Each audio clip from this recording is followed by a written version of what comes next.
what you want, when you want it, where you want it. This is The Mesh. Hello, this is Chris from the Foot Candle Film Podcast. Are you interested in promoting your business to an online audience? Your ad could be right here. Consider advertising on the Mesh Podcast Network. Head over to themesh.tv for details.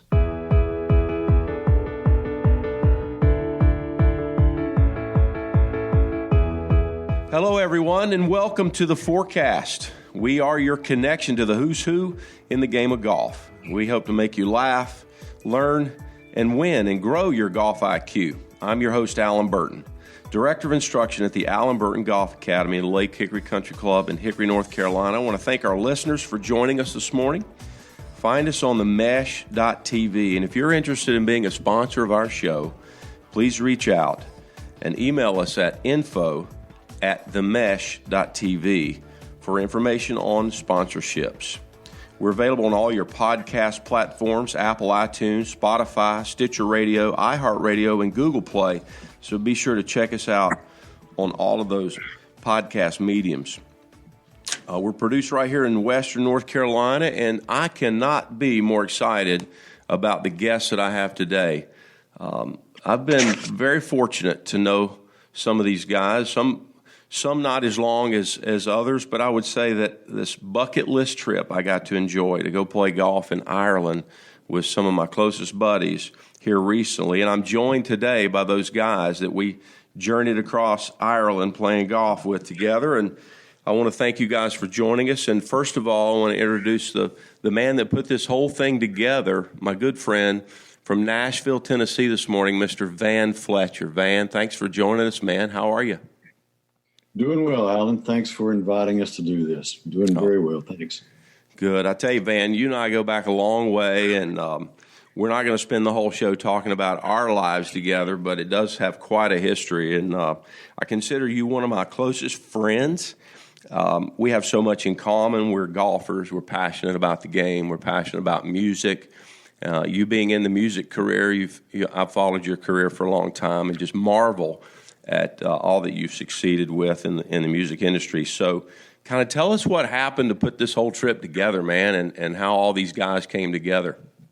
Well, first of all, Alan, thanks for the nice words. As Alan said, Alan and I have known each other a long time, probably 35 years ago when we were both a little bit younger and had a lot more hair. And my first memories of Alan was I was playing a golf course near Charlotte, North Carolina, and that's back when I thought I was a pretty good golfer, and somebody behind me kept hitting drives into our foursome, and I don't think they meant to. They were just hitting it so much farther than everybody else.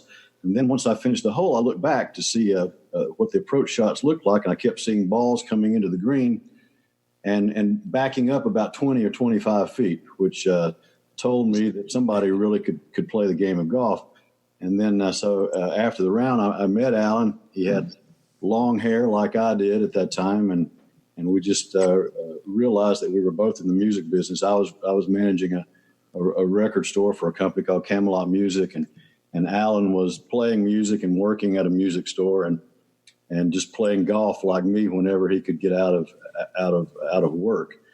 And then I saw Alan play in a band not too long after that, and we just hit it off. And as Alan said, we don't love a lot of things, but music and golf are two of the things that we did share a love of from initially, and we still do. And it's been a great experience watching Alan change his careers from music to his real passion for golf, teaching it over the years. And then I continued my music career, which I've been doing now for almost 40 years. And we've stayed in touch. And the last few years, we've gotten together and tried to get together at least a couple of days a year to play golf and continue. And I started telling Alan about my travels in the music business and also golfing. And one of the friends that went on this golf trip, Steve McClanahan, is someone I met about 25 years ago through the music business. And I also realized that he was someone that hadn't been playing golf long, but really got the love of the game like I did. So, and Steve and I were fortunate enough over the last 20 years to have traveled out of the country a couple of times to play golf, Scotland, Ireland. We've gone to Pebble Beach, Scottsdale, various places to play golf. And I wanted to take a couple of my friends, including Allen Burton, out of the country and go play Ireland, because it's one of the most special places I've ever been to, not only to play golf, but just to travel around. So it's kind of how I go back with Allen a long way. I met Steve about 25 years ago. There's another great friend of mine I've gotten to know over the last 20 years. His name is John Holmes, who probably loves the game of golf and probably plays as much golf as anybody I've ever met in my life, and plays it because he loves it. He loves the golf itself, the camaraderie that comes with golf, and he's also a really good golfer, as is Steve and Allen. So it's been really it was a pleasure putting this trip together, and even though Steve and John knew each other a little bit, it was also great having three of my best friends, just get to know each other, and hopefully we'll be able to do this gathering again somewhere else around the world, or maybe even back in Ireland. So. Yeah.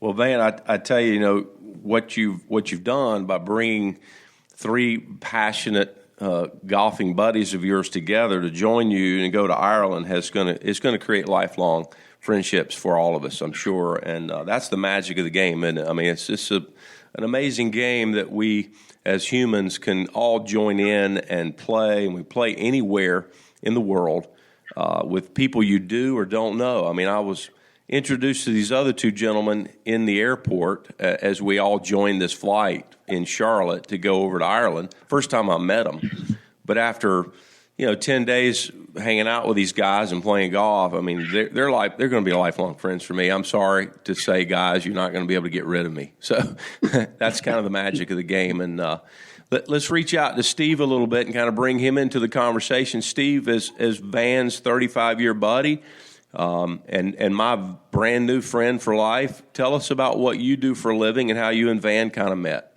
Yeah. So again, Alan, I appreciate you getting us all back together again. I think this is the first time. I think we've been back for almost 3 weeks, and this is the first time I think I've talked to any of you guys other than via text. So I appreciate you doing this.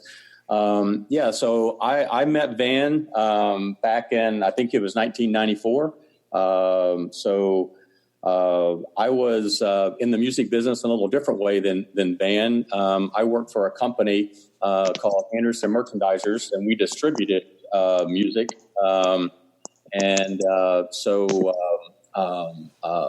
Van and I basically did a lot of business together, and then developed into just now a lifelong friendship. So.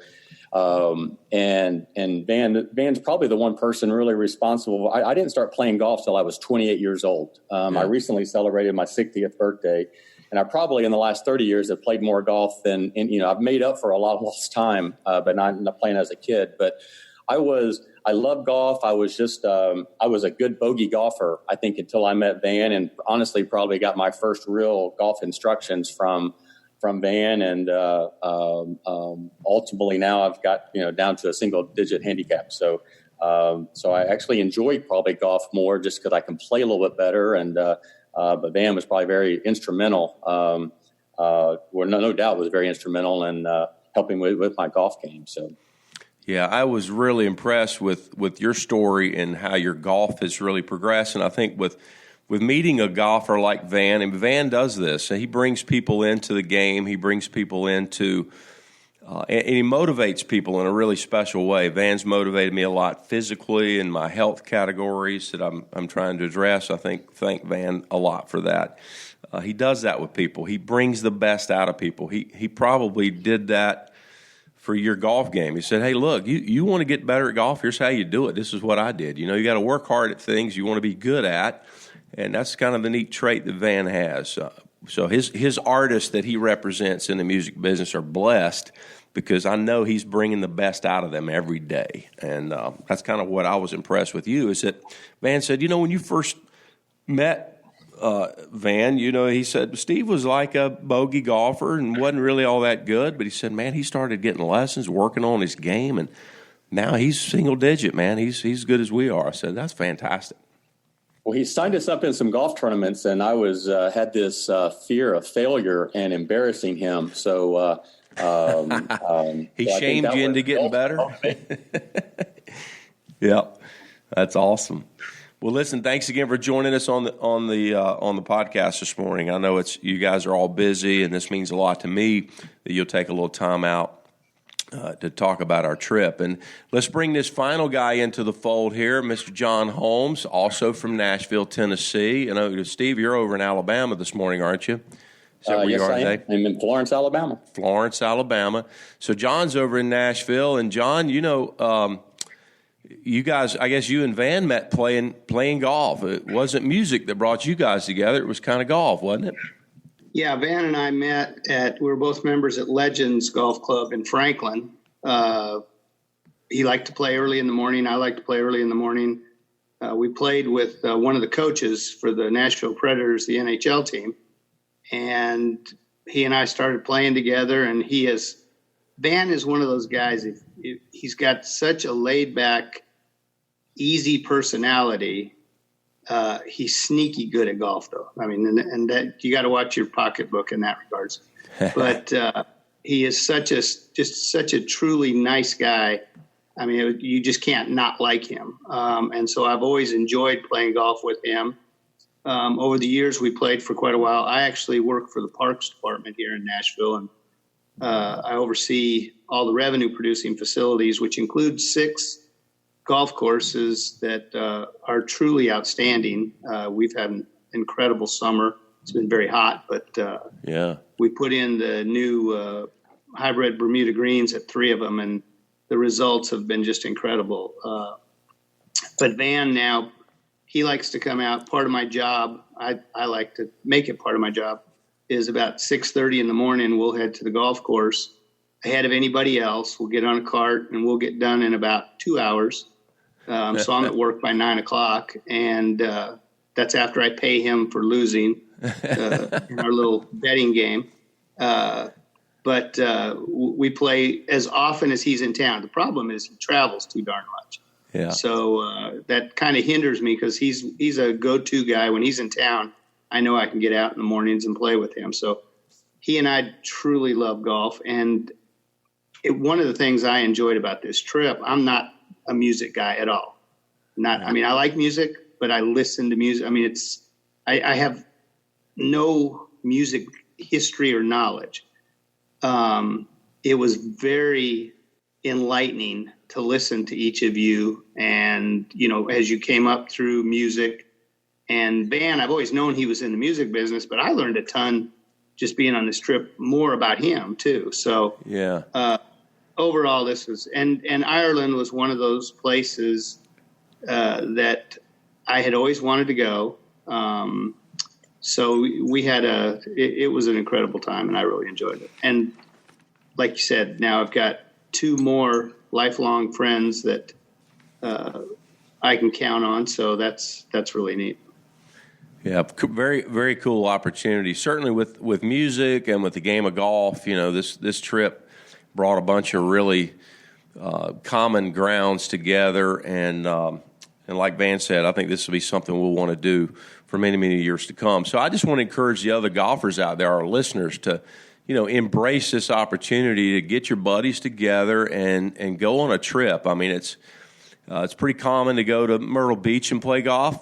We've done that. Van and I have done that many, many times. Pinehurst, play some golf, get your buddies together, go. But if you can get yourself together and get out of the country and go to Ireland in particular, certainly I'm speaking from experience, because I haven't been to Scotland, I haven't been to England. I've heard numerous stories, and I know some of you guys, I know Steve and Van both have been to Scotland as well as other countries, but you mentioned how Ireland was going to be a better time than Scotland. You said the weather's probably going to be a little better in Ireland. It's going to be a little colder in Scotland. But you're going to have opportunities to see some amazing golf courses. And the golf courses that we played, guys, were unbelievable. We played 8 golf courses. Every golf course was on the ocean. And that's kind of what I want to get into now with the golf courses a little bit. We played some amazing golf courses.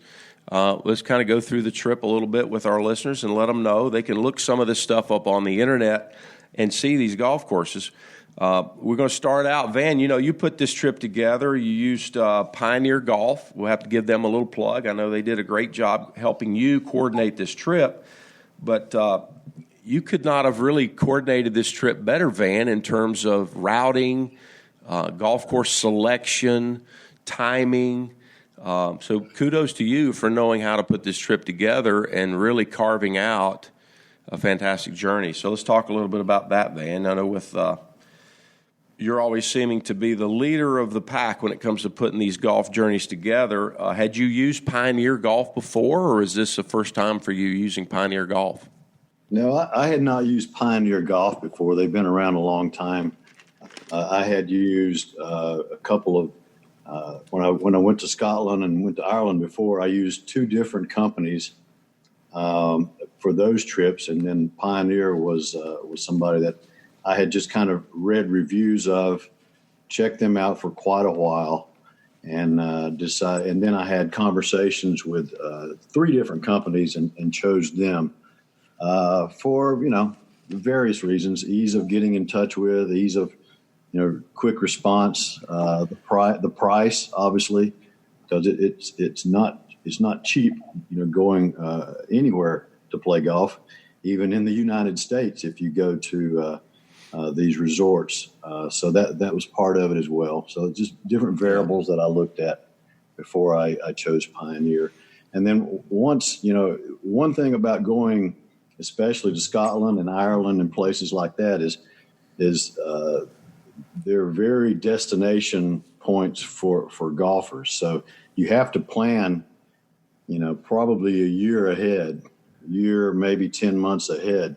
Yeah. To do these trips and then coordinating with the friends that want to go, and there's others that did want to go on this trip, but doing a foursome or 2 foursomes or 3 foursomes is really the optimum way to go for golf and for just accommodations and travel and all of that. So yeah.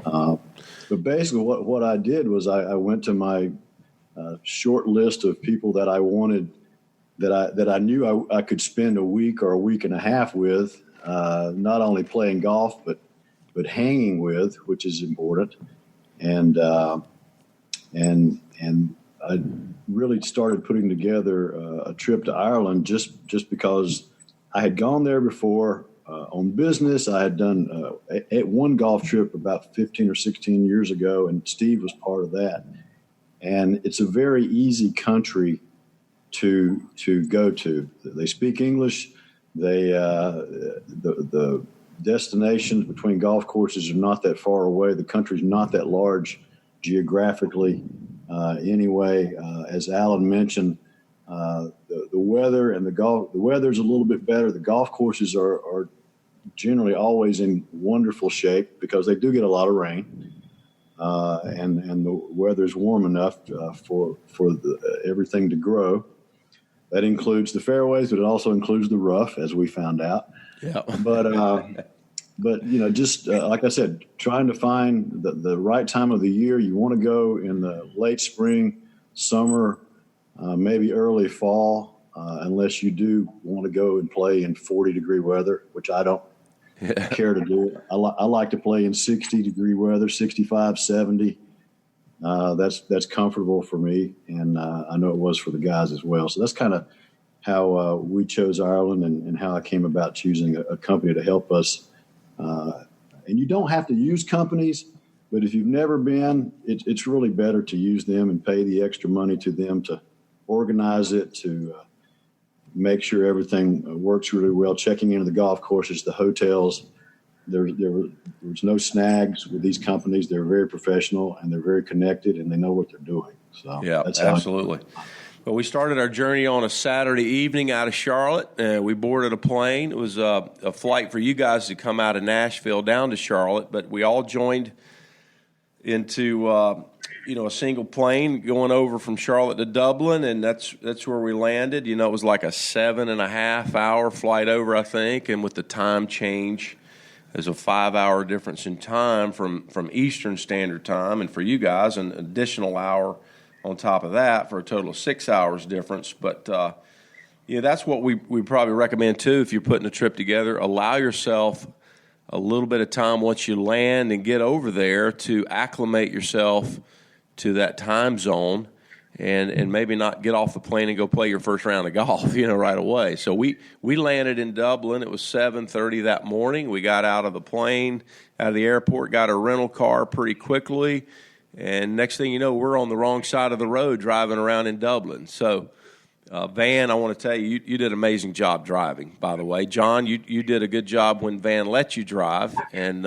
Steve and I handled a good bit of the navigation, but that's the good thing about it. You can get the Google Maps, get you around over there. I know Van mentioned having to have printed maps when you went over many, many years ago, and I can't imagine what that ordeal was like trying to navigate those little roads, because those roads are not very wide. I thought at times that we were on a bicycle trail and we're on a 2-lane road where there's cars coming at you, the other direction. You're like, whoa, and it's just a new experience. You're driving a car with the steering wheel on the right-hand side. You're driving on the left-hand side of the road, and just a very unusual experience. But, Van, you did a great job getting us around, man. We had no incidents, no parking tickets, no speeding tickets, and we didn't hit anything. So that's just magnificent. Good job, man.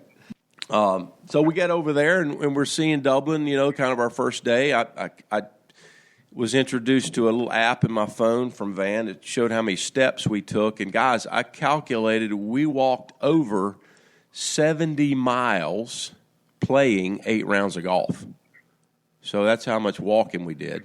You got to be prepared to walk when you go over there, don't you guys? You're not really going to be taking carts a lot. So that was a big deal. Alan, we were doing, 17,000 to 20,000 steps a day? Oh, yeah. I had 22,000 was my top day on steps, and that's about a little over 8 miles per day. I had a little issue with my feet, and I want to thank Steve for all the Band-Aids that I robbed out of his Band-Aid kit. Had it not been for your Band-Aids, man, I don't know if I'd have made it, because I probably used up a full box of your Band-Aids on my toes. They were pretty bad after round 2. I did discover a little product in the pharmacies over there, the Compede. One of the caddies told me about it. You can put that over your blisters, and, man, without those doctored up feet, I don't know how I'd have made it, man. Thank you much for the Band-Aid, Steve. But that was probably the biggest challenge for me, because I hadn't played 8 rounds of golf in a year, and I couldn't tell you how long, much less walked 18 holes. So I'm back into the rhythm there, and really enjoyed that whole process. But so we get out, we're walking around Dublin. We're kind of getting the whole lay of the land there. We stayed in a beautiful little hotel there in Dublin on the first night. Like to send out a little thank you to Patty for making sure all of our luggage got stowed correctly when we first arrived at, I believe it was called Bushwells Hotel there in Dublin. I'd like to recommend them. Great little place. So after our first day of walking around and getting some nice dinner that night, we went to sleep, got up the next morning, and got in the car and drove. We headed southwest over to Killarney and played the Duke's Golf Club on day 1. So what was you guys' basic impression of Duke's Golf Club? We'll start with John. And John, what did you think of Duke's? Well, before we go to Duke's, I think you missed out on one of the highlights of our trip was the Guinness tour. Oh, yeah. And having the Guinness, the brewery was well worth the money to go in and visit it. But what was really outstanding that at the end of the tour, you get a free Guinness at the rooftop bar that overlooks all of Dublin. It's all glass and just a phenomenal view of a very beautiful city that probably is growing as much as any city in the world right now. They have more cranes there than we have in Nashville, and Nashville's insane. So Yeah. But then going to Duke's, being the only person to par the first hole, I really enjoyed the course right from the very beginning. A very difficult hole, I might add, and was straight into the wind, and the green might have been as big as this table I'm sitting at right now. It was pretty small. I got lucky and hit a pretty lucky shot, but that was our first experience with the wind and the way the ball rolled. I mean, the difference in club selection, and I guess one of the things that I've told people when I got back here was, when you go over there, you need a caddy, because caddies will tell you, you might have 190 yards, and I'm thinking bringing out a hybrid, and he's saying, no, hit an 8-iron. And you're like, how are you going to get an 8-iron to go that far? And sure enough, it'll go where he says it'll go. So, but I really enjoyed that course. I thought that was actually one of my favorite courses. So beautiful. That was our first exposure to the countryside and looking across the bay at those hills and the valleys. And that sticks in my mind probably as much as anything. And then number 18 with those silly mounds guarding that green, that's a heck of a finishing hole. So I really enjoyed that course. Yeah, I did too. I thought it was one of the more difficult golf courses that we played all week in terms of the contours and the firmness of the greens. Just coming, shots coming into those greens were very difficult. You had to really control the trajectory of the shot, the distance of the shot, and quite a challenge. I enjoyed it as well. Van, what did you think of Duke's Golf Club to get the round started? Well, I'd never played Duke's before, and I'd heard about it for, since I was over there about 15, 16 years ago. I really, it's, one thing when you're choosing golf courses is that almost every course that you end up playing are on the ocean or on a bay somewhere, as John said. But most of the courses are a little bit more wide open. Duke's is a little bit shorter, but man, it was very, very tough, very eye-opening, and it kind of really introduces you to all of the different shots that you have to make throughout all the courses in Ireland. And I thought it was beautiful. I thought it was well designed, really tough. Not necessarily that long, so you really had to control, your ball flight, as John said, and you had to hit it straight, which is, one thing you have to do on all those courses. You have to hit the fairways, because when you don't, you're going to make some big numbers. But Duke's was it was a highlight, as he said, and it is not one of the most famous courses over there, but I would definitely love to play it again. Yeah, it's one of the oldest courses. I think they mentioned is over 125 years old. So one of the 10 oldest golf courses in the entire country. So I thought that was pretty interesting. I don't know why I had an impression that Duke's might be a very easy start to the trip, but I was kind of surprised that it was extremely challenging. So I would not say it was easy at all. And we played yardages that were 6,500 to 6,600 pretty much every course we played. So we didn't play it all the way back, but we played it at a very good distance for our games. And like you said, Van, if you didn't hit the ball in the fairway, you paid a severe price. The hay, as they call it, the thistle. It's tough. I had kind of dreams at night of walking in circles, looking down at that 3-foot tall hay, looking for golf balls. I mean, we did it a lot, but it was fun. When you did find your ball, advancing it was a challenge, and I loved it, big time. So now, Steve, we at Duke's, were we partners at Duke's day one? I can't remember. We were. That's kind of what I thought. Did we come away with any cash at the end of that day? No, we did not. We lost that day, and then mostly because of me. And for whatever reason, I was dubbed the official scorekeeper, and I still have the scores right here in front of me. That was by far. You got no help from me that day. That was one of my. I was certainly the high man that day, and so I think you just got the bad draw with the partner. Well, I apologize for not being able to play a little better to help you, too. I don't play golf, so I teach golf. I think everybody knows that. So I got an excuse. I don't ever play. So if I did anything good, it was by accident and simply not by practice or experience of playing the game. So I would have to say that. But I enjoyed you as a partner, whether we win or lose, buddy. You fought hard, and I know that was what I was going to get every day from you is the best. You're going to fight hard. We did battle a few times to victory, and I will bring that up when that comes. If you got the scores there, you can let Van and John know when those days were and when we get to them. So the next day we came back to our little beautiful hotel there in Killarney, which was the Brook Lodge Hotel. And I would recommend Killarney as a nice hub for places to play over in Ireland. If you're looking to go and make this trip, consider staying several nights in Killarney. It was a great little town. You guys enjoy it? John, what did you think of Killarney? That was probably my favorite place to stay. I loved the little lodge. Willie, the bartender, was awesome. And being just a block off High Street where we could walk over at the end of the day and get dinner. We went one night and listened to music. They had shops down there. That's where I did all my souvenir shopping for the ice cream, John. Ice cream. We did have several good ice cream because at the end of a long day of golf and having a good dinner and drinking a little wine and having a few Guinness, then you top it off with an ice cream. Everything's good. Yeah, man, and good jewelry store there to buy a few gifts to bring back home to the ladies. I know you and I got into the jewelry store one evening there in Killarney and brought back a couple of gifts and maybe even into the department store there. What was the name of that department store that we went into that had everything? The sweaters. Was that Quills? Was it Quills? Quills. Yeah, good memory. Yeah. Yes, very good. Quills has everything. We were told by the hotel that, hey, yep, Quills has got it. Steve, did you ever secure your stores? What's that?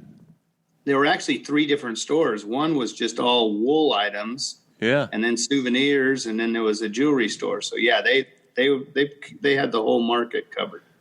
Steve was on a mission to find some extremely high quality Irish linens to bring back, and he was told that Quills had them. Steve, I think Quills was probably not stocking those items at the time. They were not. Again, it was very high end linen, and they had some very quality linen. But what my wife was wanting was they did not carry, but was able to find it online and get her taken care of. Well, that's good. I'm glad to hear that because you had probably as much of a trauma to deal with as anybody could ever expect on this journey. I know I came out of the room one evening after showering, ready to go to dinner, and the look on your face when you explained to me what had happened was scary, man. You said to me, "My life just changed in the last few minutes," and your wife had a traumatic accident while we were in Ireland. You want to tell us about that a little bit? I know you've had your hands full as a result of that. Yeah, so I think it was day 6 of our trip. We had played golf. We was downstairs waiting to go to dinner, and I get this text from her that she had fallen. It was an emergency. Please call. And so as I called, someone answered her phone, which happened to be one of our neighbors. She had fallen rescuing our new puppy. We live on Lake Wilson. And she had fallen, slipped off the steps, fell, broke her ankle, severely broke her ankle, compound fracture. So she had surgery the next day for her broken, severely dislocated ankle, and so yeah, that was a bit traumatic, and certainly I think that day and the next day, my golf probably suffered. I probably wasn't. My head probably wasn't with you guys as much playing golf, but I do appreciate you guys helping me get through that because it was very, very difficult, very hopeless feeling, not being able to be there for my wife. And but fortunately, her mother got there within a few hours, and told me to enjoy my last 3 days, and I could take over for her when I got back, which is what I've done for the last couple of weeks. So her prognosis is good. She just she's on a scooter. Still can't put any weight on her ankle, but hopefully she's on the road to recovery. But it was not a good text to get that kind of news. But fortunately, she was.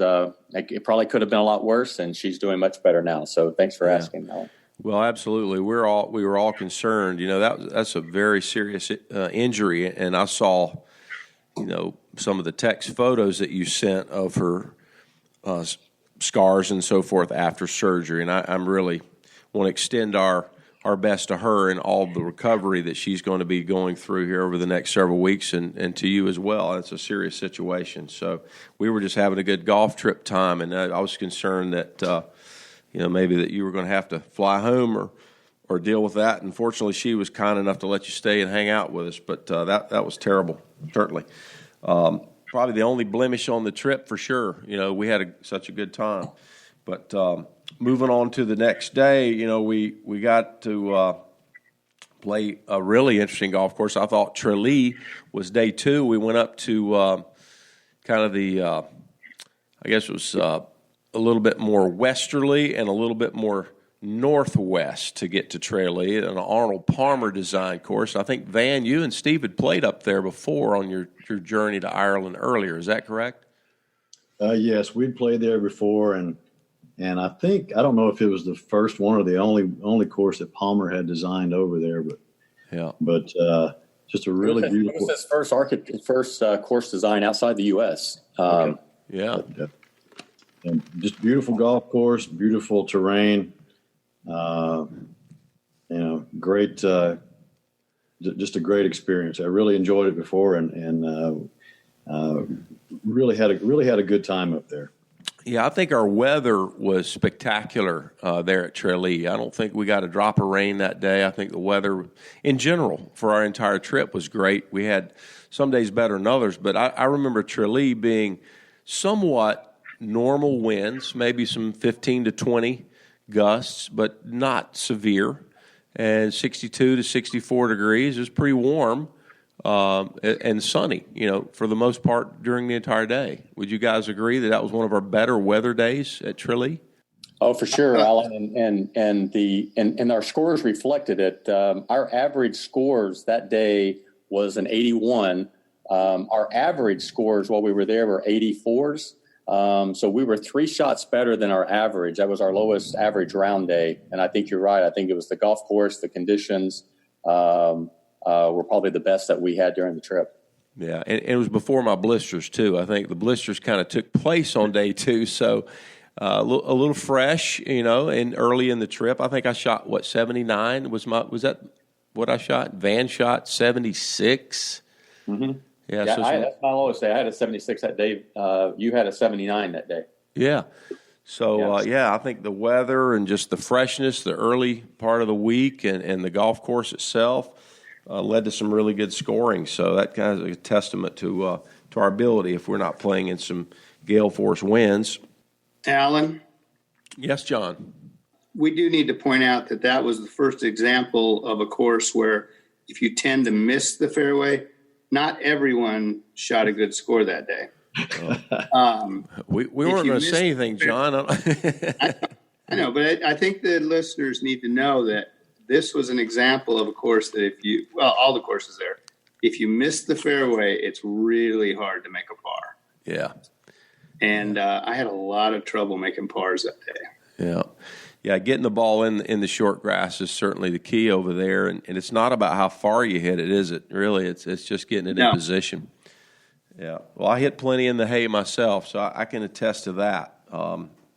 Finding the ball would be the first challenge, and the second challenge, once you did find it, and caddies were, I thought, amazingly good at helping us find golf balls that were hit out of position. And what was interesting, I think somebody else mentioned this too, is we didn't find a lot of other golfers' golf balls when we were looking for our own. Usually you're looking for a ball, you find 2 or 3 others, but we didn't find a lot of other golf balls. So apparently the caddies are good at helping players find balls, and they're just not left laying there in the hay, you know. But so after Tralee, we come back to the hotel. We get up the next day, and we travel a little bit further away from the hotel for day 3. And I have to mention this course as being one of my visual favorites is Old Head Golf Club in the very southern tip of Ireland down near Cork. What do you think of that one, John? You know, in particular, what about Old Head for you? Well, it had several special memories for me. One, we shared my spreading of my mom's ashes there because she was Irish, and that was something that I appreciate you all sharing that experience with me. But that's the course, since I've been back, that's the one I tell everybody, go online, go to their website, and hit that flyover view. It was the most spectacular 4.5 hours, 5 hours of just visual impact that I've had in my life. It was amazing. Yeah, I'd have to agree with you there, sir. Of course, and really a lot of fun to play. Yeah, and with Steve, tell us a little bit about that experience as well with Old Head. How did you feel about Old Head? Well, that was one of our longer drives from Killarney, and it was a very difficult drive, if you remember, with the weather. Even as we were pulling into Old Head, you could not really see very far in front of you. And in fact, as we got there, they were telling us that we may be delayed for a bit because they were only allowing members, as the members obviously knew their way around and could basically play in the what was a very dense fog. Yeah. And I remember when we got to the driving range, you literally could not see, 10 yards in front of you. By the time we finished our little warm-up session, it was like the fog lifted, and by the time we got to the first tee, the sun was out.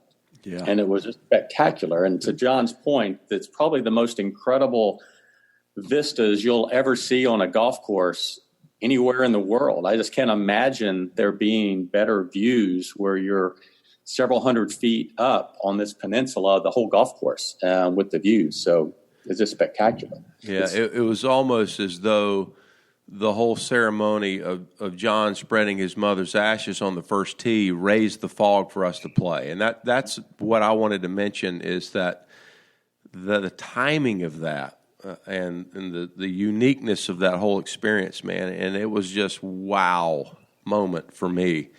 And I'll never forget it. For sure. It was, and I'm so fortunate that we got to share that with John. I still, as he was sharing that story, I had sort of forgotten about that, and then I got the chill bumps back again from that moment. So that's something, John, I very much so appreciative that we could be a part of that with you. So thanks to each of you. Yeah, and I know Van played pretty well there, I believe. It was Van low man at Old Head. Look at the scores there, Steve, and tell us. Yeah, he was low man. He had an 83 that day. Yeah, and it was I really struggled with driving the ball accurately enough that particular day. Although I had some moments where I played some good holes, I just didn't play my best at Old Head, and I don't know if it was just absolutely enamored with the scenery. And I couldn't focus on playing golf, and it was just that spectacular. You're standing on cliffs that drop 300-plus feet to the ocean. You're walking down pathways that are about 6 yards away from these drop-offs. Just the entire day was spectacular. And I have to mention our caddies there. One of the only days, as we had caddies every day, but it was the only golf course that we played where the caddies actually put both golf bags on their back and had no pull carts. They carried the golf bags. These guys were 65-plus years old carrying 2 golf bags on an incredibly hilly golf course. I was impressed. Those are some rugged Irish dudes. I can't say enough about the caddies and the efforts that they put into helping us find balls and walk hills, and it was spectacular. But, I think the first scenery that I realized, because, the fog, we drove in, we didn't see the scenery that much at all driving in. But when we came from the first green toward the second tee box, you guys remember that walk around the corner? And the caddy said, "Oh, you haven't seen anything yet." And then it hit me. Van, what was your feeling walking down the number 2 fairway at Old Head and looking at that ocean to the left? Well, I had been there before, so I remembered some of it. Of course, it was, I think, 16 years ago. But Old Head, to me, I've been very fortunate to play Pebble Beach several times over the last 25 years. And as I've told people, Pebble is beautiful. And like someone said, the first time I played Pebble, I don't really remember playing golf. I remember the walk. I remember the views and just the feeling of playing that course. And then Old Head is, as I think other people have described, is Pebble Beach on steroids, because it is. Mm-hmm. As Steve said, the cliffs, the views, just the beauty of the flowers and all the vegetation is just very, very colorful. It's almost like, walking, a golf course in a garden or in a nursery, just all this different vegetation and colors. That's what I love about Old Head. It's a really good golf course, just as a golf course. But then you've got the ocean surrounding, you've got all the vegetation and the beauty of it. You've got a lighthouse up on the hill that is always visible. It's just a beautiful piece of land. It's probably one of the prettiest places I've ever been in my entire life. And I know and I shared a moment in the second fairway as we were walking down the fairway. I hit a pretty good tee shot there, and I just remember feeling accomplished that I'd hit that shot into the short grass, early in the round. And then you and I, eye to eye, I think you looked at me in such a way that was like, this is what I was telling you about. It was like you were telling me, this is why I wanted to bring you over here. Are you glad you're here? And it just hit me like a ton of bricks. I said, my God, this is the most amazing thing I've ever experienced as a golfer. And I want to thank you for, this trip, but also for that moment. It was just incredible. But, yeah, it was just like Van looked at me, and that smile that comes across Van's face when it was like hearing a band for the first time that Van had told you about. Yeah, I was right, wasn't I? I was right, wasn't I? This is good, huh? So that was quite a moment, for sure. So, after Old Head, it's kind of hard to think that we could top that, But then we go the next day to one of the most famous golf courses by name in Ireland, and it's world-famous Ballybunion. We drive about an hour or so up north and play Ballybunion. I enjoyed Ballybunion as much as some of these other golf courses. I probably played a little better. Maybe that's why I enjoyed it a little more. But to hear the history of the town, there's a statue erected of Bill Clinton. We all got a photo there with a statue of Bill Clinton. I'm not sure what he did for the town of Ballybunion other than go there and play golf. But apparently they thought it was important enough to erect a statue. But I had a great time there. What do you think about Ballybunion, Steve? I mean, give us some insight there with the scores. How do we fare at Ballybunion as a golf group? It was our second lowest round on average was at Ballybunion. I think our weather was pretty good there. Yeah, it was great. And we were all pretty consistent that day. In fact, probably the most consistent were our scores that day were all between 80 and 85. So,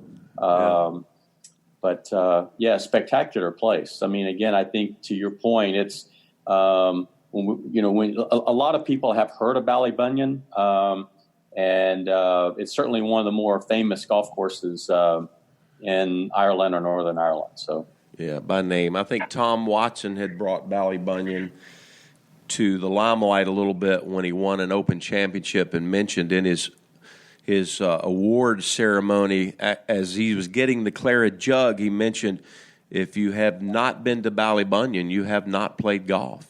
You have not seen golf.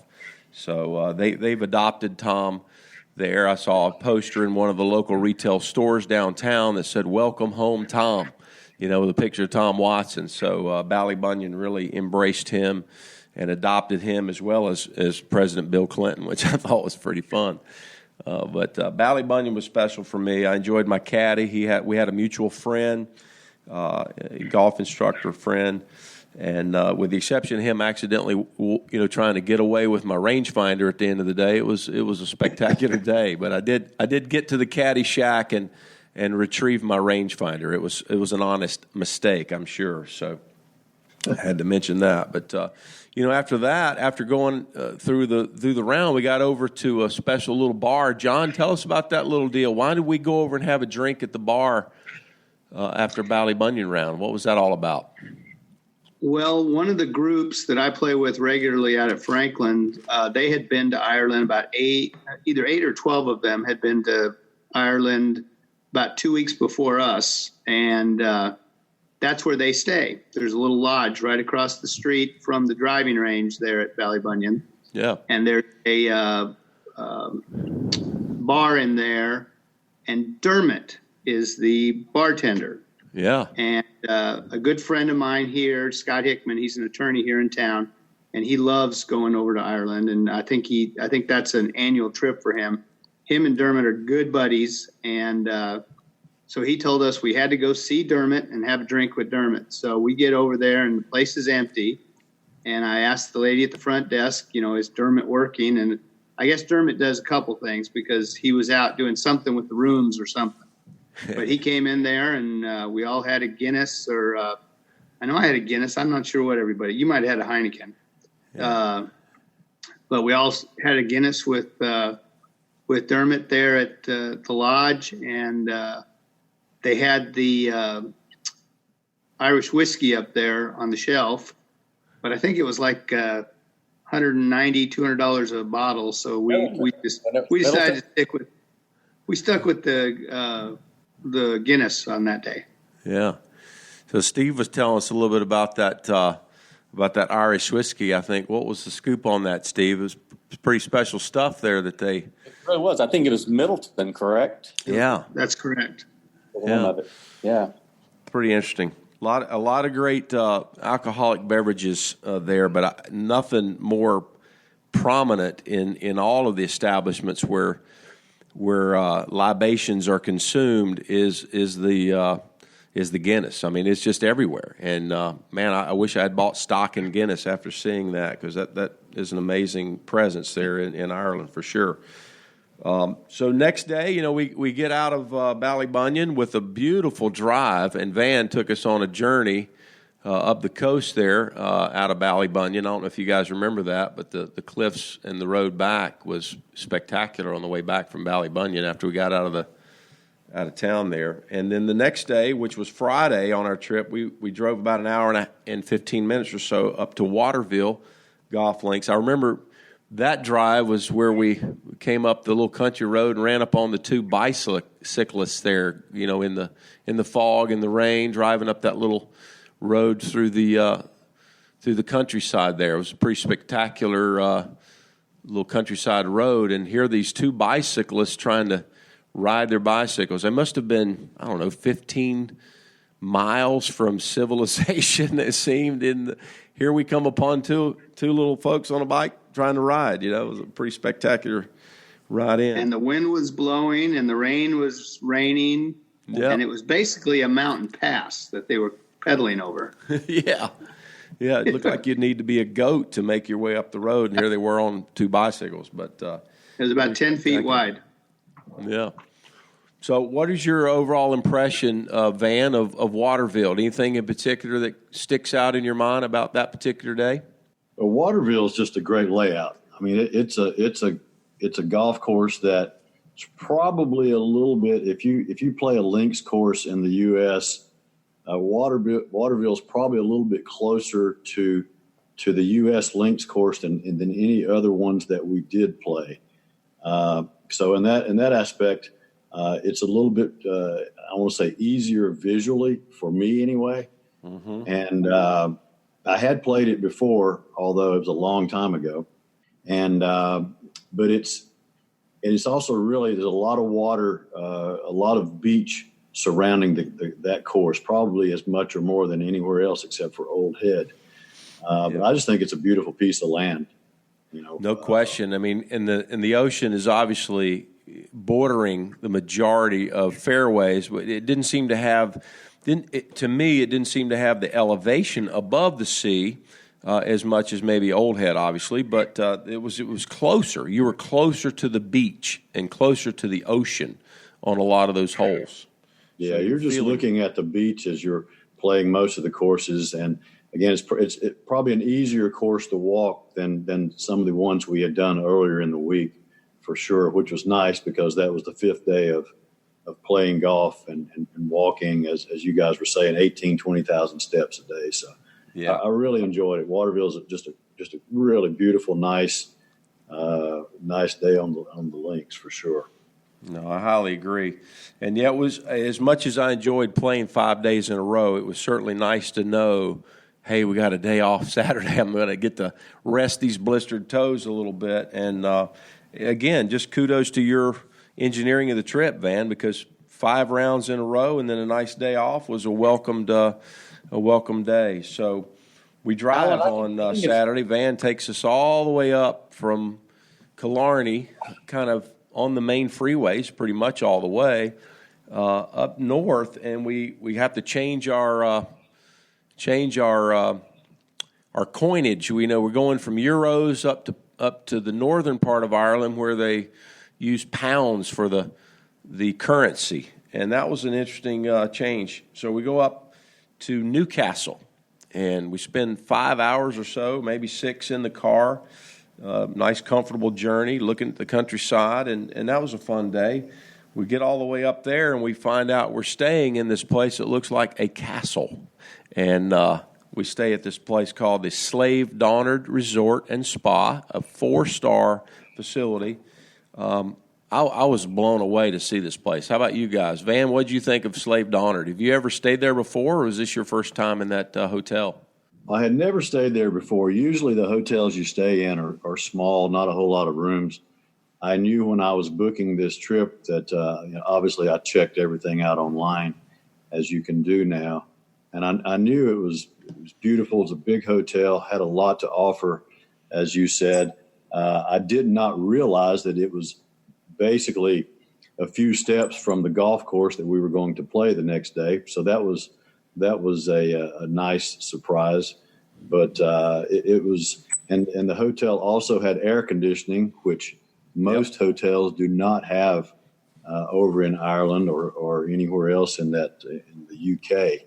So just a beautiful place, and it was even better visually when we got there and looked at it than it looked online for sure. So my roommate for the 2-night stay there at the Slave Donard was Captain Steve, and that's where I got into his Band-Aid stash a little bit. But what are your thoughts, Steve? I think you and I both shared a couple of comments about the bathroom and the showers in particular. But man, was that shower not an amazing experience in that hotel? I tell you, having been fortunate to be in Ireland, have been in Ireland before, in Scotland and England. I have just in other parts of Europe. What you tend to find when you're, as Van touched on, the rooms tend to be very small. This was not the case in where we were staying. The other thing to your point, Alan, is that I had never felt that kind of water pressure anywhere I'd ever been in Europe before. So it was. I think to Van's point, it was a pleasant surprise, and like I said, the accommodations there were just first class. So it was a perfect place to stay with the golf course we were going to play the next day. It's just incredible. Exactly. And John, I know you roomed with Van. Anything in particular happened over in your guys' room that was worth mentioning? I enjoyed the air conditioning. That was nice. There were, while it's cool over there, it still doesn't cool off a whole lot at night. And so all the rooms had fans, which were nice, but having a little air conditioning was a nice thing. That was true. I mean, it was a 4-star resort. Yeah. And it was truly top notch. It was very nice. And their breakfast was awesome. So, and that was one of the things I enjoyed at all of the places that we stayed. Each one of them had just incredible breakfasts. So yeah, you guys enjoyed the food. You guys did a lot of damage on the smoked salmon quantity over there, I think. Smoked salmon was pretty good in the breakfast bar over there, wasn't it? Well, Steve definitely liked the smoked salmon. No question. We'll Had it at least once a day.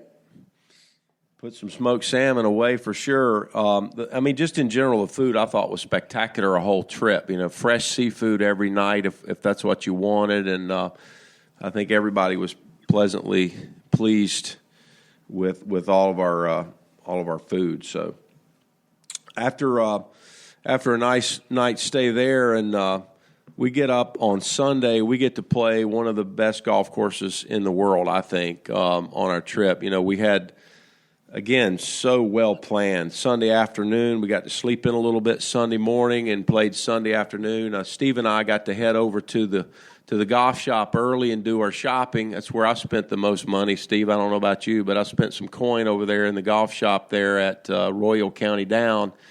Hurt the bank account a little bit. And what a great experience that was. I mean, we're in a golf shop in the number one golf course outside the United States, ranked by Golf Digest in 2018, I believe, Royal County Down. And we're in the golf shop, and it was the golf professional assistant and just you and I. It was like we had a private showing of the entire inventory of their golf shop. What an experience. What did you think about that? Oh, it was like I said, it was spectacular. One, obviously, this was probably the most famous golf course that we were going to play during our trip, and to get there, and I think that morning, I think that the course was only open to members. That's the reason that we didn't see anybody there. And that's where I had saved all the gifts I was bringing back for our other buddies and so forth. That's where I was going to do it. So it was an incredible experience there to be able to almost have sort of a private shopping experience in one of the best golf courses in the world. So and it was spectacular. By far, I am Irish, and I had always been looking for places in Ireland to have my wife spread my ashes someday, and clearly what I found there at Royal County Downs, that's where I would want part of my my ashes to be at some point. So spectacular place. No, I agree with you. I think it was a really magnificent experience, and just started off so spectacular with that private showing of the golf shop. They had one of the best golf shops in terms of inventory, selection. To me, I'm kind of picky when it comes to shirts and apparel and items, and they just had the color schemes that I like. And, I went a little overboard there in the golf shop, but I tell you, I have no regrets. That place was amazing. And the golf course was just as spectacular. We started off, had a couple of really good caddies. I knew Neil was the caddy that I was using that day, and gave us good advice in general. I remember one experience on the back nine where I hit a tee shot I thought was pretty much on the recommended line, and we never found the ball. But for the most part, you hit it where they told you to hit it, you were going to find your golf ball in a good spot. Alan, they didn't know how far you could hit the ball. That was the problem. Well, I think that's probably maybe a little bit it. I actually hit, after the whole day, he didn't think I could hit it that far, and I finally hit one in the center of the club face, and that's what happened, right? I'd been skanking it all day, and then it caught one solid, and it went a little further than he thought I was capable of hitting it probably, but that's what I would think happened. But, spectacular day. I mean, I did drive on the little short par 4 there coming in. I hit a driver, and it rolled right over the center of the green on a par 4, and felt like a little bit of a unfortunate situation. But hey, what are you going to do? Hit the shot I meant to hit, and actually drove it over a par 4 green. So that was one of my highlights of the trip for me. So what are your main takeaways from Royal County Down, guys? I know we all took a picture there on the 9th fairway, which is a pretty spectacular vista looking down over that hotel, the town. I mean, that picture was just amazing as we're looking behind us. The ocean, the mountains in the background, I think is called the Mourne Mountains, and that was one of my very favorite pictures of the whole trip was the four of us standing on that vista looking back. What will that go down in your mind, John, as one of the moments of the trip? Definitely that picture in particular, and I don't have it pulled up on my phone, but yeah, that was one of the best pictures we took. I guess what I would say just real quickly, we were so fortunate the first 5 days. It would rain, but it wouldn't rain while we played golf. Royal County Downs was our first experience where we actually had to put on rain suits, and we got a little bit of rain with the game, but not enough to make it uncomfortable. It was to me the perfect exposure to the elements, and that course was just so spectacular. And like you said, the views were outstanding. So no, that was one of my favorite days. Yeah, I agree. Van, in particular, what are your thoughts about Royal County Down? I know you played it before. Did it exceed your expectations from your memory from the previous time? Well, I actually, that is one that I had not played before. Oh, okay. I've just always heard of it, and obviously it's, as you said, it's ranked as the number one course outside of the U.S. and has been that way on and off for a long time. Looking back on that course, as I've done several times since we left, it was one of those courses that every hole had its own kind of look and feel, and it was on the coast, but it was a lot hillier than I thought it was going to be. The rough, the vegetation and the flowers and the weeds and the rough were all colorful. Probably the hardest rough, I guess because I hit in it several times, but probably the hardest rough to hit a ball out of once you hit it in we played over in Ireland. Yeah, and it was just beautiful. It was spectacular. I did not play well that day, but I really enjoyed the round of golf, even not playing very well. And that's not an easy thing to do with golf sometimes, but for that course, just because of the beauty of it and the way that they design the holes, and this course was designed, I'm sure, 100 and some years ago, just absolutely beautiful. That's one I definitely want to go play again.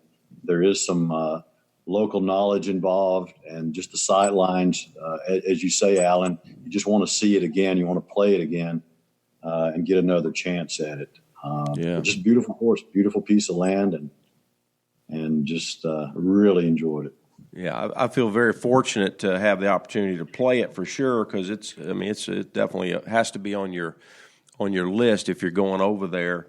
We had good caddies that day, I think, pretty good. They've been doing it a long time. I think the guy I had was Neil. He mentioned being a caddy there for 26 years or so, but started when he was a very young man because he wasn't an older guy. He was kind of in his 30s, upper 30s, but he'd been doing it a long time since he was a little boy. And that's always enjoyable. They give you pretty good information if they've been doing it that long.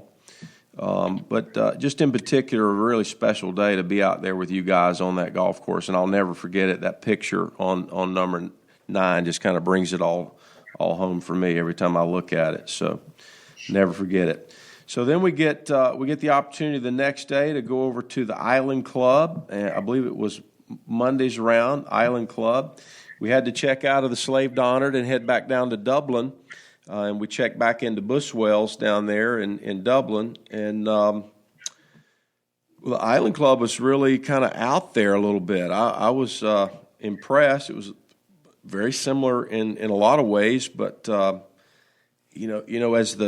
as the trip kind of goes into the back or to the rear of my mind, one of the things that sticks out about the Island Club was the fact that we played 8 straight par 4s on the front 9 without seeing a par 5 or a par 3, which is very unusual. And that sticks out a little bit. I think I hit the ball pretty well at the Island Club. I had a very good young caddy and one of my better ball striking days. Still not a great scoring day, but I think I hit the ball pretty well for the most part that day. So that sticks out a little bit for me. But the unusual course layout was kind of the thing for me. Finished up on number 9 was a par 3, but I've never played a golf course with such an unusual layout with with 8 straight par 4s. Does that stick out in you guys' mind as being pretty unusual?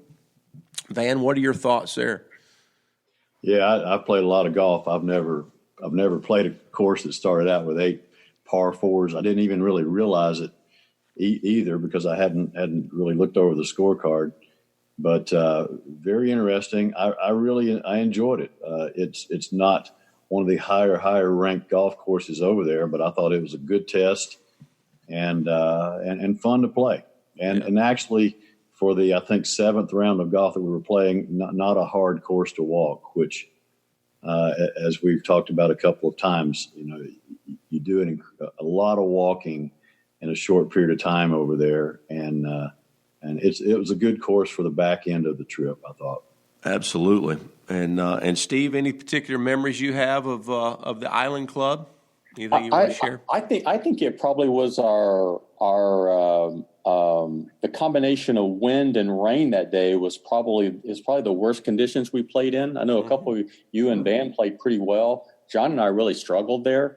But that was we had dealt earlier in the trip with, as John said, we really didn't have rain elements to deal with, but we dealt with wind. This was the first time that we actually had the combination of wind and rain. Yeah. And honestly, probably mostly because of John and I scores, it was by almost 2 shots, our highest average score day. Our averages were 88 that day. Now, John and I were in the 90s. Obviously, Van and Allen played much better. But I think the conditions sort of contributed to the higher scores that day. Yeah, I remember in particular, that's where I lost my umbrella.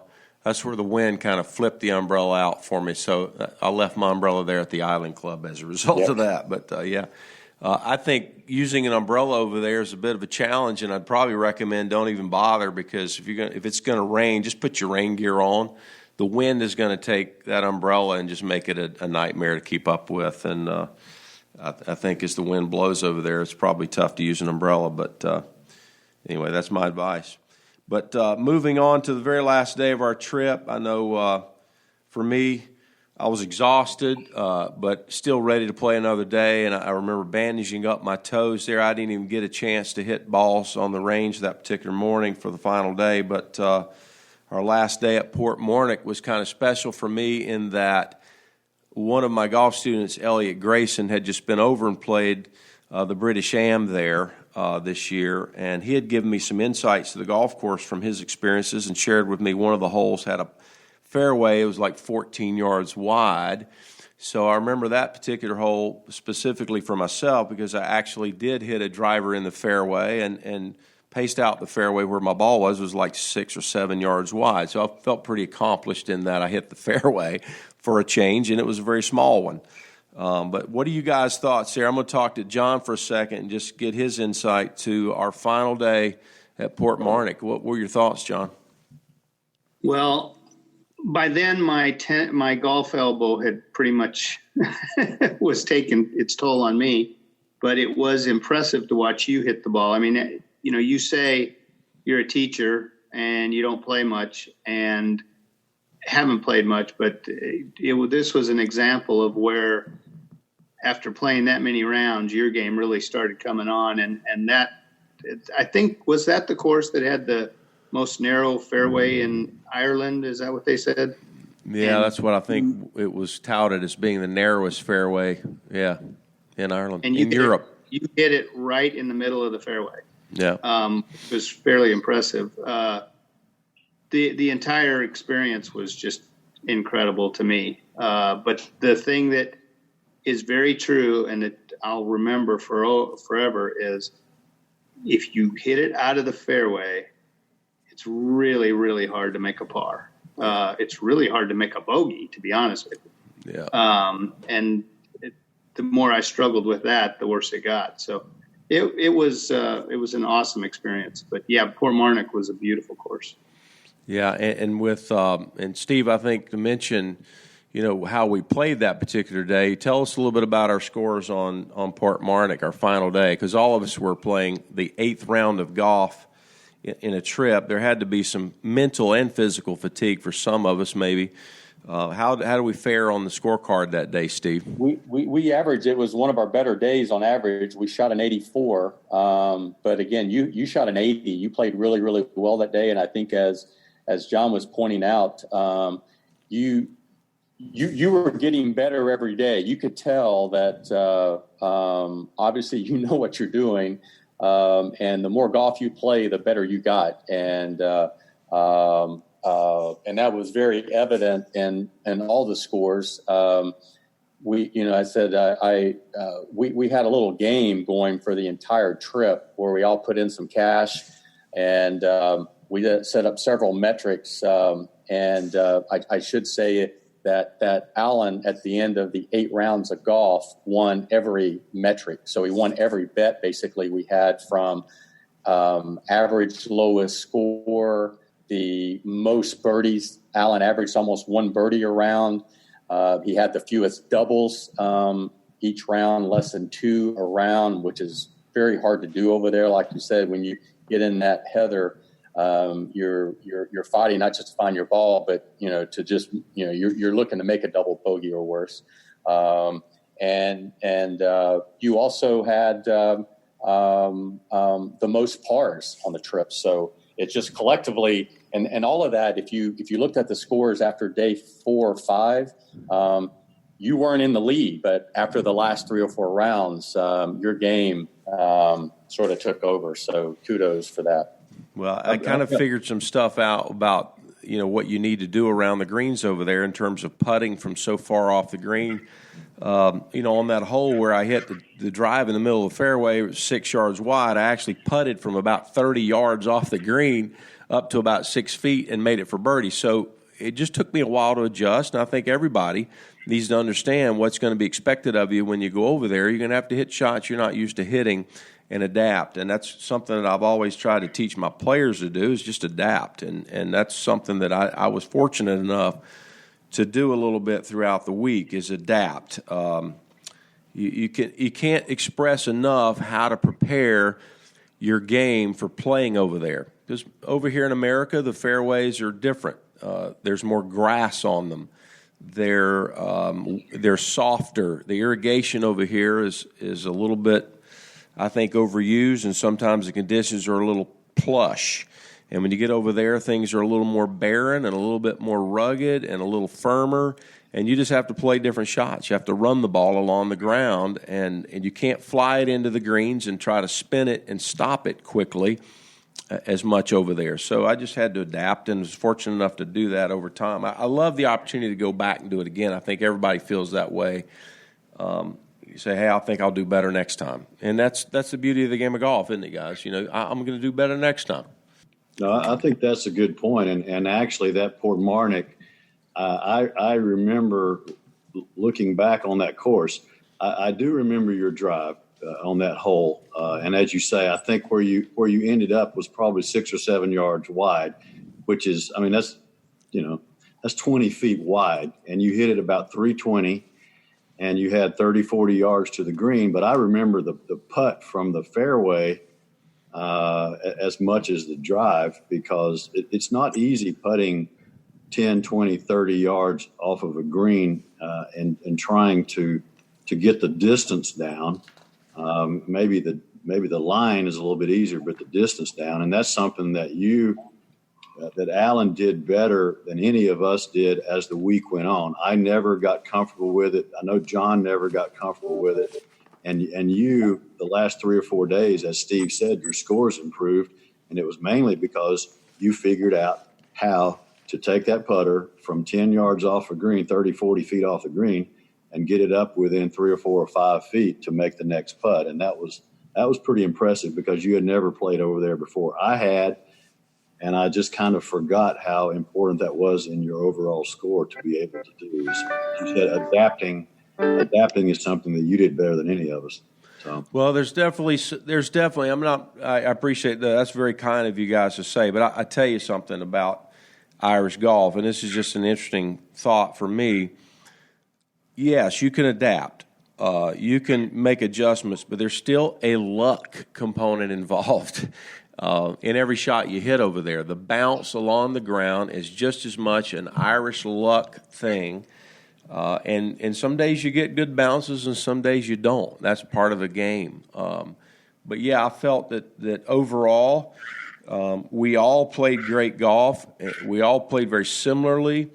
And we could go over there next week and all of us play 8 rounds of golf, and it could turn out differently as it will, because that's the game of golf. But the ball is just going to – when it's on the ground and it's touching the ground so much, the ground has more control over it than the golfer at times. And so you're going to get good bounces and you're going to get bad bounces. And that's the fun of the game. And that's part of the challenge that we're all dealing with. So we don't get emotionally wrapped up into how the ball turned out. And the beauty of this trip for me was that we want to do it again.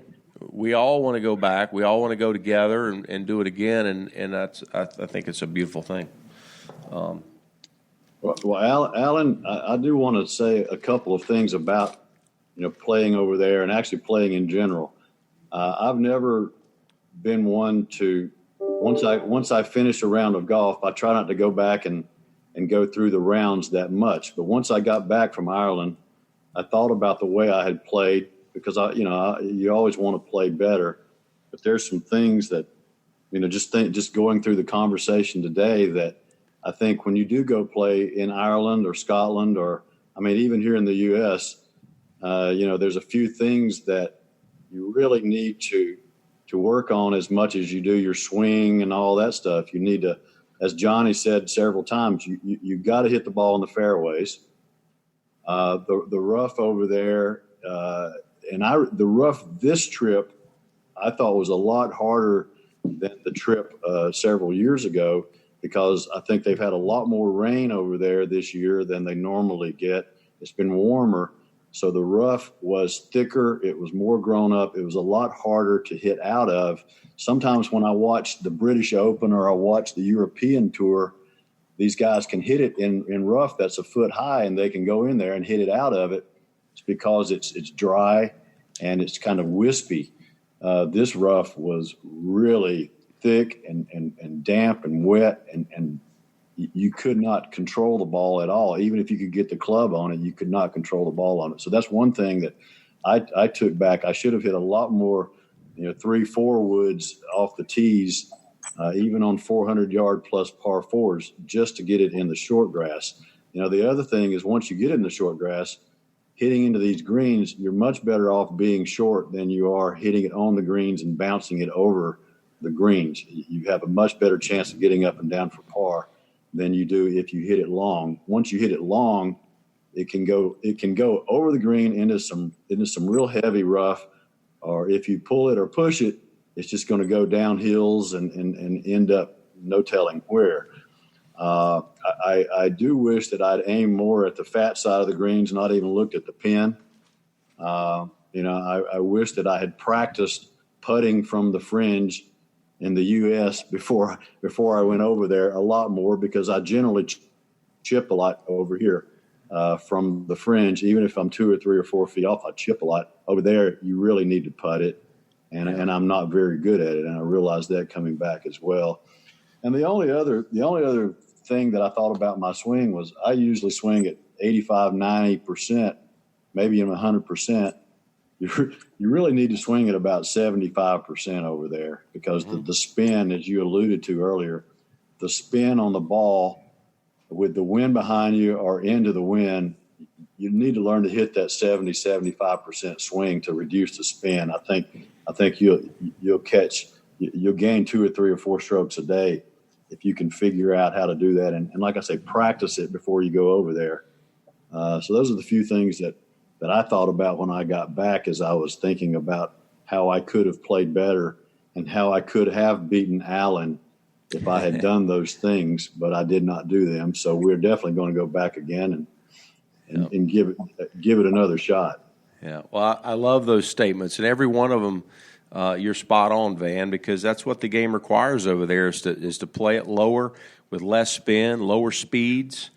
And it's a big adaptation for us as American golfers, going over there and learning how to play those shots. It was fun. It was a fun challenge for me, for sure, and I can't wait to go back. As we look at the end of our journey, we get out of there, guys, and what else can be said? We had 8 magnificent golf courses. We had great food. We had great fun. We had great memories. We come back better people, better friends, better golfers, better visionaries of how we can improve our games. What else can be said about that trip? But I can't wait to do it again. And I know it's probably time to wrap our show up. We've gone over a little bit. Some of you guys are busy and probably need to get on with your day. But let's go through a couple of final comments from each of you. I'll start with John. And John, just give us some final thoughts of things that you take away from this trip, and what can you share with our listeners about this experience? I guess my biggest concern going over there, I'm a fair weather golfer. It was an interesting experience. The first 5 days were phenomenal. I could go, if I could have that weather every time I go, I'd be fine. Being exposed to what we were the last 3 days gave me a taste of what it is. And while it's a challenge, it's still incredible. And to be able to spend time with friends, and, we'd go out to dinner. We spent a lot of time together, got to know people that we didn't know as well. I mean, in this case, I didn't know you at all. I knew Steve just a little bit from having met him at the lake, and Van I've known for a long time, and I got to know him even better. So this type of a trip is really a bonding thing for me. I mean, golf was awesome, but the bonding that you get out of it, I think, makes it that much more worthwhile. Yeah, very good. And Steve, how about yourself? What are some final thoughts from your side of this trip?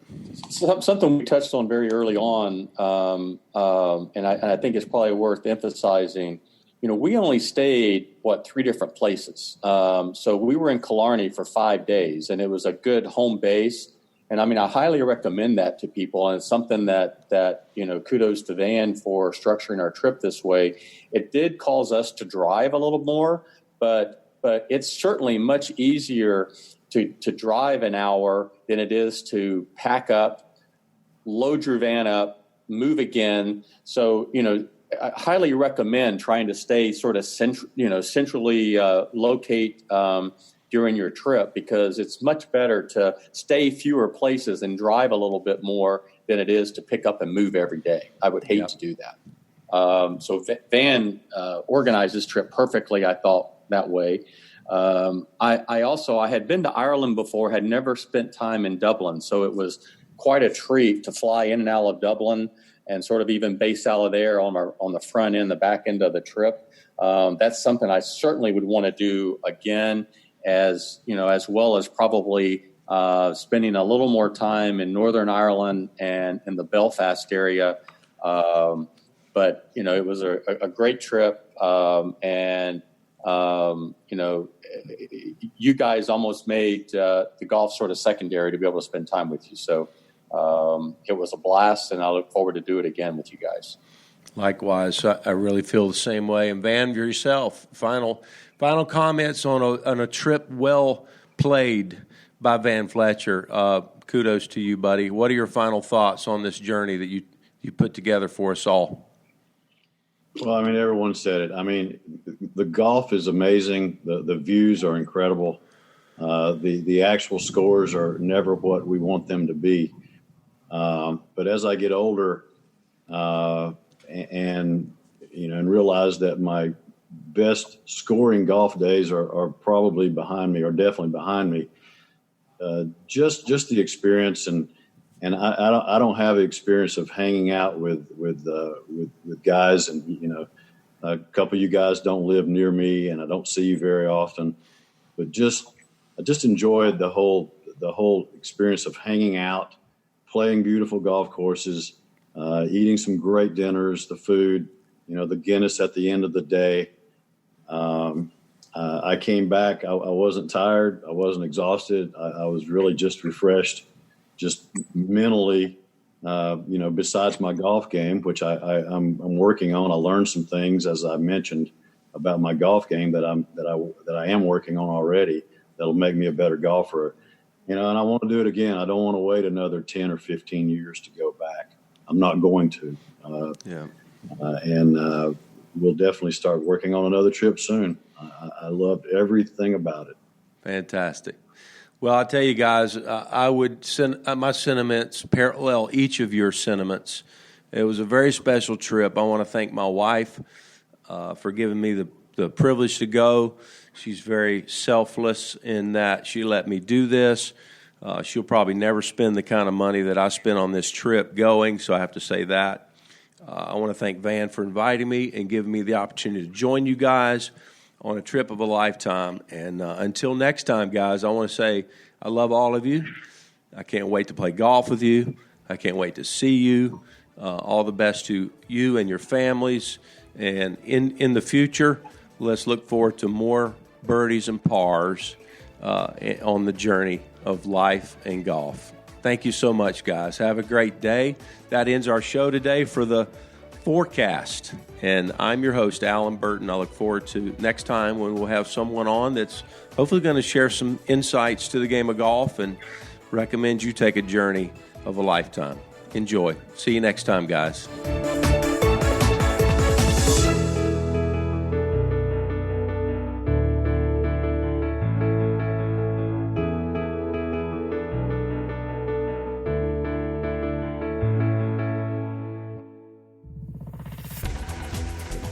You've been listening to The Mesh, an online media network of shows and programs ranging from business to arts, sports to entertainment, music to community. All programs are available on the website as well as through iTunes and YouTube. Check us out online at themesh.tv. Discover other network shows and give us feedback on what you just heard.